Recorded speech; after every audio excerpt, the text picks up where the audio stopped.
Business meeting. Logging on now. Welcome back. Today is August 20th, 2026, and we are here and we are ready for a fabulous day of business meeting. Jen, how are you? How many times a week do you wash your hair? You know what's horrible? I wash it twice a day. I do. I wash it every morning and I usually wash it before bed. With soap? In the morning, yes. In the evening, not always. But honestly, sometimes. It's Wow. so bad for your hair. Does your hair get oily when you do it or no? Because I wash it too much. No, it would get less oily. I just like it's really hard for me to wake up without a shower, and it's really hard for me to go to bed without. Also, I've been having this neck issue, and like the hot water on my back is like, every time I take a shower, I think I've told you this, I sit down in the shower every time. Would you ever wear a shower cap? Yes. I feel like you would be like this cute little girl with like a cool shower cap. Like I feel like that could be like your vibe, but I don't think Well, it would be. I think I don't, I think I just am like a little too germaphobe. I like everything washed off. Yeah, yeah. It's not great. It's really bad for your hair. And also, I dye my hair and like I bleach my hair, so I feel like it's not as affected by constantly washing it. But if I was like adding color to it, I feel like it would be really bad for it. Yeah, I feel like I can tell when I wash my hair, my color is like coming out because I'm not using like a purple shampoo or anything. I'm just using like I a remember recently you said that you might stop dyeing your hair as blonde. I know because my hair only looks good like the first 3 weeks after I get it done, and then it looks bad. So I'm like, I want to be one color. I want to be my natural color. I don't want to have to worry about dyeing my hair. But Yes. then when I let my hair grow out, which I did for the last couple months, I look disgusting. Like my natural hair color and I are not meant to be together. Like we're I just feel this in my soul. Like this is my problem too. so like I love my hair. The day I get my hair done, I feel like no one can touch me. Then like 2 weeks later, I'm like, I look like a rat. Like what like is going on? But, like, I literally like, even last night, I'm like, "Oh, man, maybe I should just do my natural color and just be ugly." And then I'm like, I can't I just like, I'm meant to be a blonde, but I was born a dark brown-haired person. Totally. You know what? I'm gonna start saying maybe I was meant to be ugly. Okay, speaking of ugly, Mm. actually, speaking of a time I looked really great was when I was 19. And when I was 19 is also when I was working at Home Depot. And Home Depot's sales right now What are were you doing at Home Depot? as a cashier. For how long? I didn't know this. Oh yeah, Why? it was my summer job. It's actually a great summer job if you're looking for one because they have really long hours because they cater to a lot of people like whose job it is to sell is what is it called? Like their job. It's a lot of like Career, it's like, like they have a lot of people that come in early in the morning to get supplies for that day where they're going to go like build something at someone else's house. Like tradesmen, I guess would be the right way to say it. So because of that, they open really early in the morning. So I had two jobs that summer. I could work at Home Depot early in the morning. I think my shift started at 6 a.m. That was also the summer that I discovered that every day driving to work, I don't even want to tell you this. You know what I used to drink? Orange juice mixed with Pepsi like every day driving to work because I was like before I discovered coffee and I needed the caffeine. Anyway, so I could work really early in the morning because they would have shifts starting at 5 because the store opened at 6. Or it also was open till really late at night. And so you also could do evening shifts. And so I was working at a museum as like an intern for like something that was more like college credity, but then I could work at Home Depot and like make some money in like all these other hours. wow, this is absolutely fascinating. I also kind of worked for Home Depot. I didn't know that. Do you bleed orange?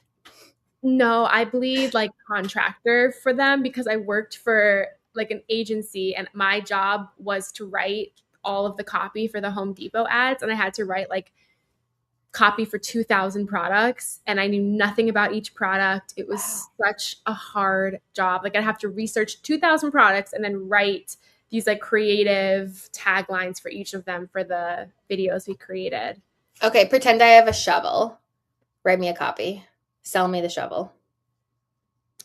let's get digging with this blah, blah, blah, blah, blah shovel. And then it all had to be at the end, let's do this or something. I don't know. That sounds horrible, but like I liked Let's Get Digging.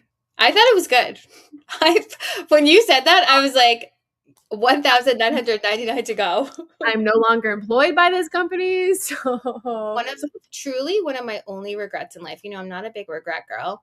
When I left Home Depot, they said you had to leave your apron, and I'm sure everyone took their apron, but I left mine there, and I wish I still had did it it. say Molly on it? Because they always write. Yeah, you're in orientation. I had like a really intense orientation. I had to drive to orientation with this other guy that was also starting, and the whole way we played Weezer's Buddy Holiday.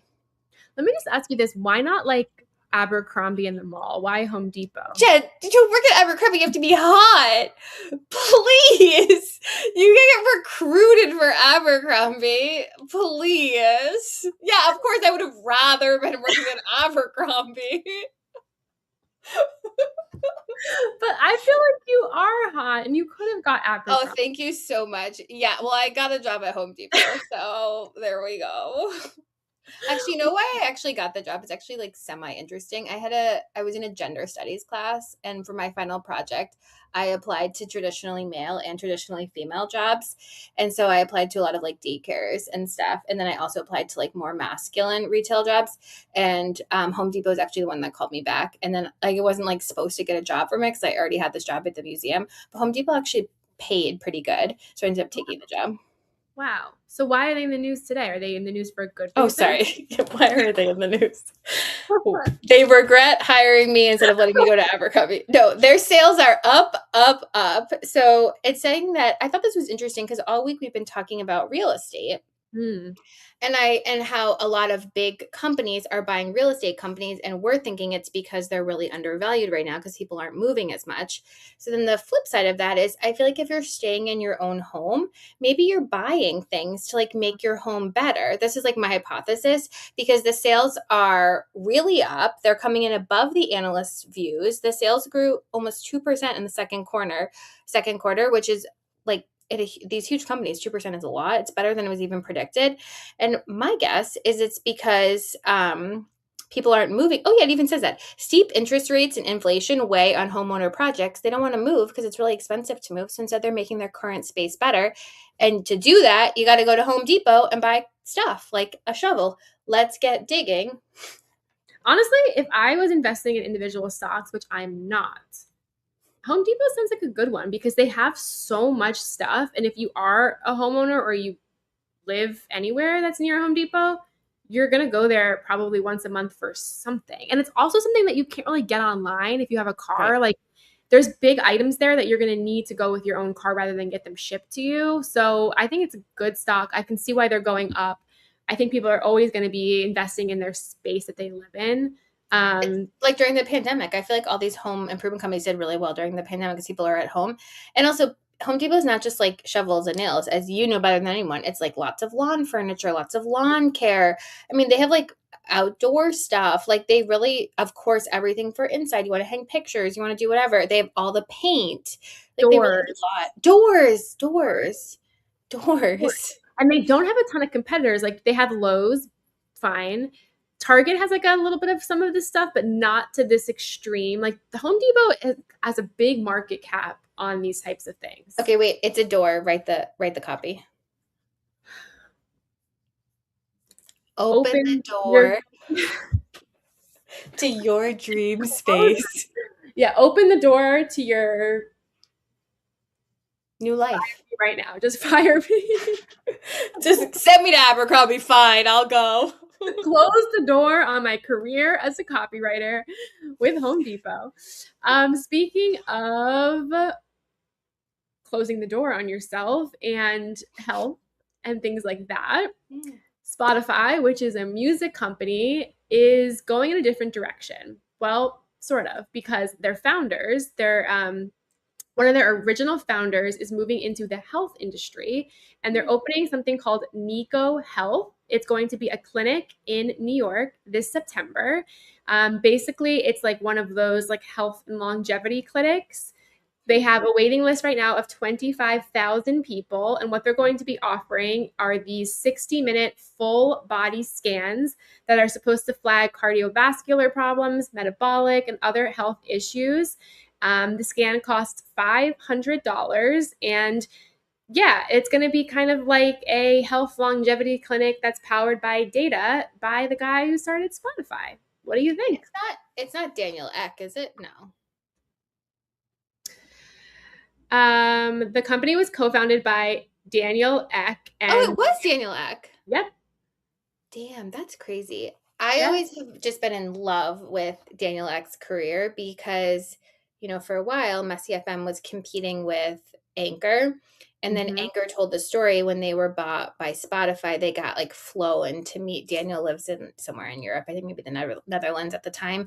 And they got to, I don't remember actually where he lives, but they had to fly to meet him. And it was like so fabulous. And I thought it was so cool. And it's very interesting. He's moving into healthcare. I would think podcasting and music is way more fun than healthcare. People take healthcare so seriously. Like you have to know what you're doing to offer 60-minute full body scans versus like you have a issue streaming an artist. Okay, you can fix it. You give someone the wrong test results. Like the bar just like really jumps up for what you're doing. I feel like it's rare to pivot into healthcare tech. I think the interesting thing with healthcare tech like this is I'm 100% sure insurance doesn't touch this, doesn't cover this. So you're paying $500 out of pocket. All they're doing for you is you're laying in a machine. So yeah, you get a machine, you get a technician, you get a doctor on site, very low cost, right? You lay in this machine for 60 minutes, then the machine is going to report all this data to you that you can then plug into ChatGPT, or I guess you can meet with the physician.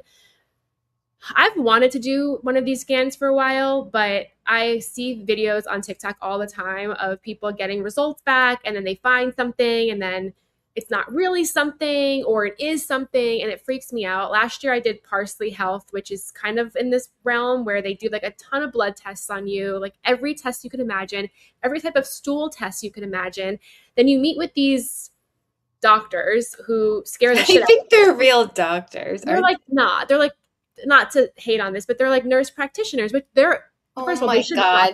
They work get so canceled by the NPs. I would rather go to an NP than a doctor in all honesty, but like, it's just such a sham in the sense that they freak you out. Then they try to sell you on vitamins and supplements. They freak you out. Horrible for people with health anxiety, which I have. So I've always been interested in getting into one of these scans and doing it. I don't even mind the $500 price tag. Honestly, I mind the results. Would you put your body in one of these scans? No, not for me. I feel like, but I want to say I'm coming at it from a position where, knock on wood, I'm pretty healthy. I can see a world where if I had health problems that I felt like traditional medicine was just completely ignoring, I would be much more open to doing things like this because if my insurance is not covering things that are helping me, I've got to look elsewhere. It's so important to feel good in your body. I'm really intrigued from a business perspective why he thinks that there's a lot of money in this. Like, that's what makes me nervous is like, why is there so much money in it that he wants to pivot into after Spotify's doing incredible right now? Also, I just think it's very hard for a publicly traded company CEO to have this other business on the side. You're going to tell me that your attention is not even a little bit split? Like, of course it is. Let me tell you some investors. Yeah. Mark Zuckerberg, Gary Vaynerchuk, Alexis Ohanian from Reddit. Wow. Danny Meyer. Any women? Danny Meyer from Hospitality Group? Yes. Zoe Saldana. I don't know her. And Maria Sharapova, who is that an athlete? The tennis player? Yeah. Cool. That's cool. They already have a clinic that exists in Sweden and the UK, and the next one's in New York City with a 25,000 person wait list. After that, they're moving to Miami and San Fran. So they're taking this seriously. The thing is, there's other companies who do this. Like, I think it's Prenovo does these body scans. So they're not like coming out with anything necessarily original from what this says. But hey, I think it's a big thing that people want. I also want to just say that these scans are also kind of dangerous because you're going through an MRI machine. Right. And really, to get the only clear results for an MRI, you need to get the dye injected into you so that they can see things on a deeper level. And most of these scans don't do that. So doctors have said that these scans are a little bit like not really giving you the full picture because they're not doing the dye. So it's like, I don't know. Listen, it's raising questions for me too. Also, I feel like you were joking yesterday when they said they had 25,000 person wait list. It's like, can't you just say you have a wait list for anything? Like, Girl, when people are like, oh, I have a huge wait list for that. It's like, do you? Like, yeah. Show what's me the difference between a wait list and an email list? Like, you haven't been collecting random emails and you're like, all these people would love to buy it. I don't know. When people are using a wait list as like a proof of concept, it's like, okay, who's taking their credit card out? Like, that's a proof. 1000%. Like if I was the reporter, I would say, I want to see how much deposits you have from people. Like who's put down a deposit, got an appointment up. Or be like, can I take a random screenshot of some of your people on your wait list and reach out to them? Totally. And they all bounce back. All the emails bounce. It's like molly@goaway.com. Okay, speaking of things you can do while you're in a metal box. Ooh. Whoa, where is this gonna go? It's going to American Airlines is adding more seatback screens. That was a really good transition, by the way. That was really good. Yeah, metal box, totally. I thought, yeah, love it. Okay, so you're on a plane. What are you normally doing on a plane? Working. I feel like I'm no chill. I don't have a chill bone in my body. I cannot sit on a plane and watch a movie or read a book. I have to have the computer open. And what am I working on? Literally nothing. But I have to feel like I'm using that time to like do something with my life. Okay. I am usually I have my old Apple phone that has like my music on it still. So I always have these two phones.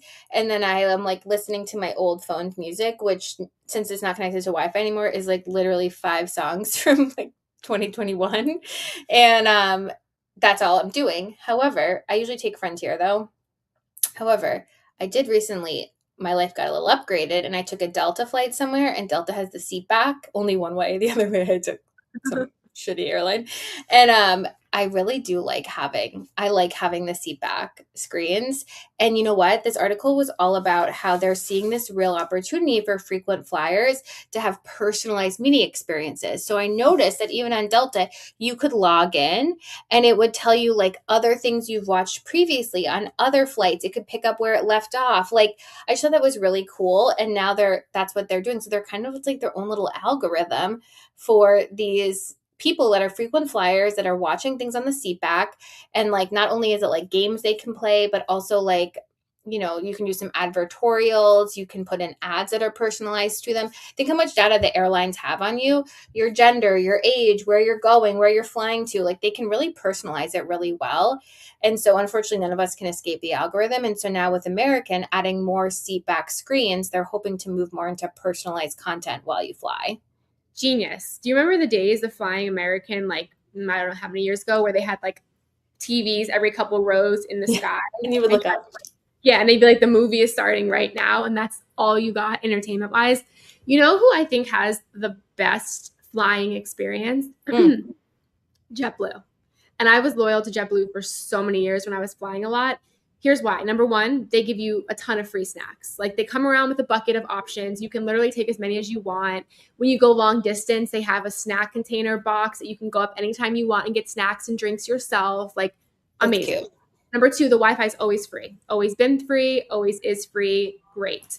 Number three is they always, on most airlines, most planes, they have the TVs that say your name, like, hi, Jen, welcome back. I don't know if they have the algorithm yet where like they show you where you left off, but that's genius.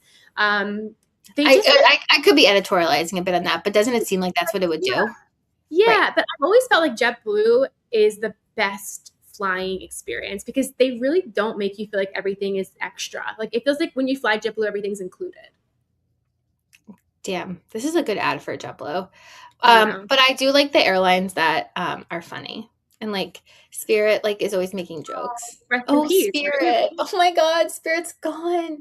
Spirit used to have really funny jokes. They would be like, don't open the window. Like it was like funny. Remember when we were gonna all buy Spirit? Remember when all of us together were gonna buy Spirit? What do you mean? After Spirit got shut down, there was like a guy on TikTok that was like, "Get in, losers, we're buying an airline," and he like started talking to people about how you could crowd surf buying Spirit Airlines, and he raised like 700,000 from TikTok, which obviously you need way more than that, but like he was like serious about potentially buying an airline, which I thought was Honestly, interesting.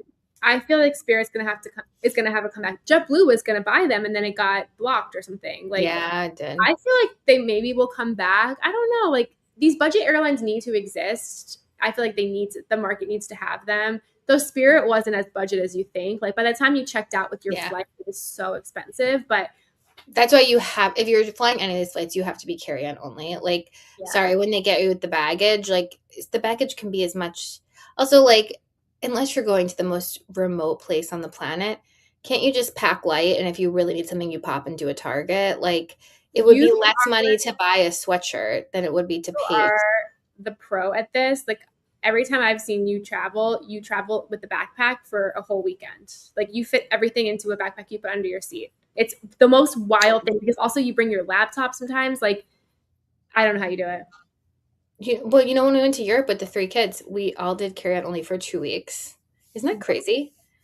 But like we were like I mean, I wouldn't say we were looking chic in Europe, but we were there with carry-on only.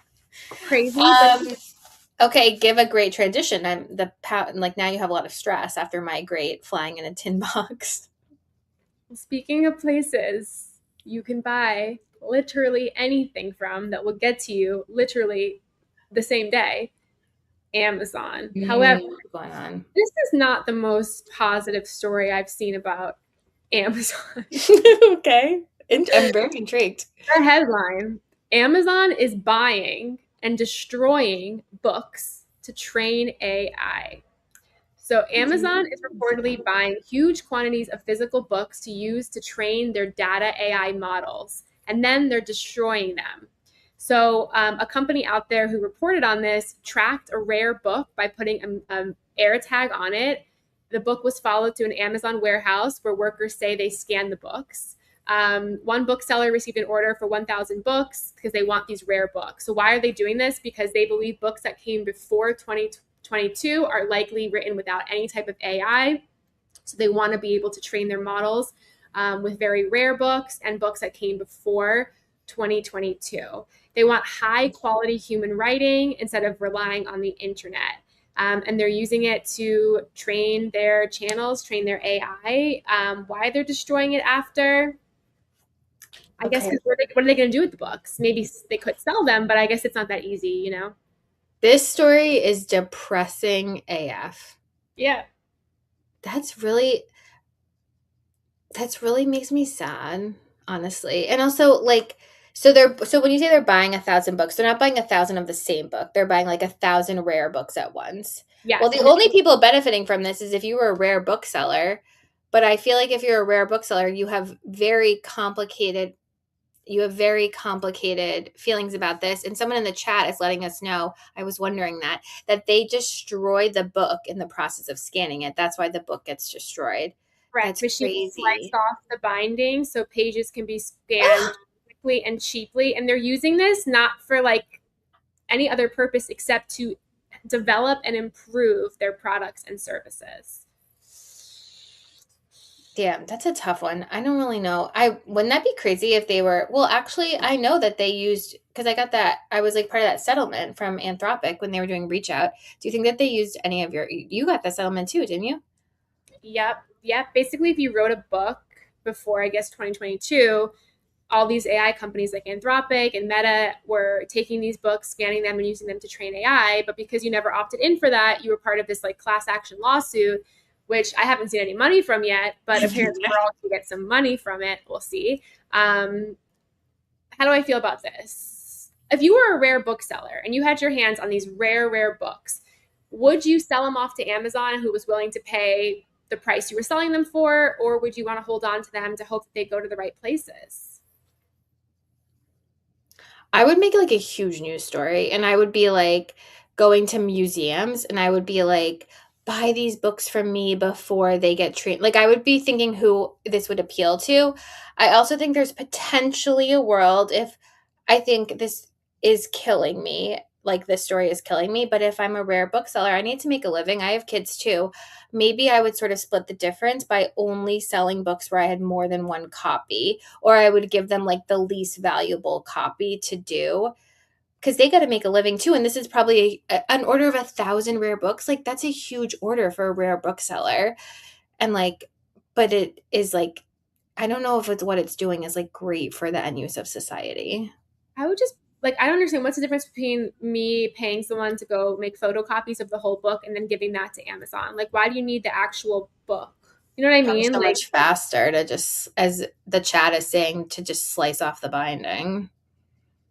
But it's really sad. That makes me feel, and also like, think about to even get to a book to that point, like a tree was chopped down, there was like print costs, someone wrote it, and that person has probably maybe passed away.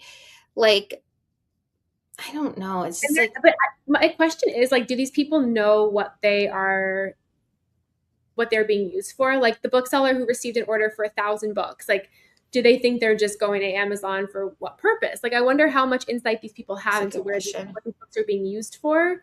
I mean, obviously now they're going to know, but back then I wonder. And they probably didn't know at first. Right. It's such who would jump to this? You would be like, oh, someone, because it probably they obscure who it's sending to. So they're probably like, oh, someone's starting a book museum. I mean, if you're a collector of rare books, that means you have like such a passion for this, a love for this. It would be so hard to sleep at night knowing that you had the money in your account and these books are now in a landfill. Like, think about it. Not even a landfill. They're like burned, never to come back. Well, if they want 1,000 copies of Finally the Bride, call me. I will send them to you by tomorrow. If you want 1,000 copies of Reach Out, all signed by me. If you can find an unsigned one, it's worth a fortune. And destroy it. We don't care. We have more. We have a lot. That is really a sad story. Yep. Bring the mood down. Now bring it back up with your transition. That was a good transition. Okay, I don't have any more stories. Do you? Yeah. I've got another one. Oh, do you? Let's see. Wait, did I already do my 2 stories?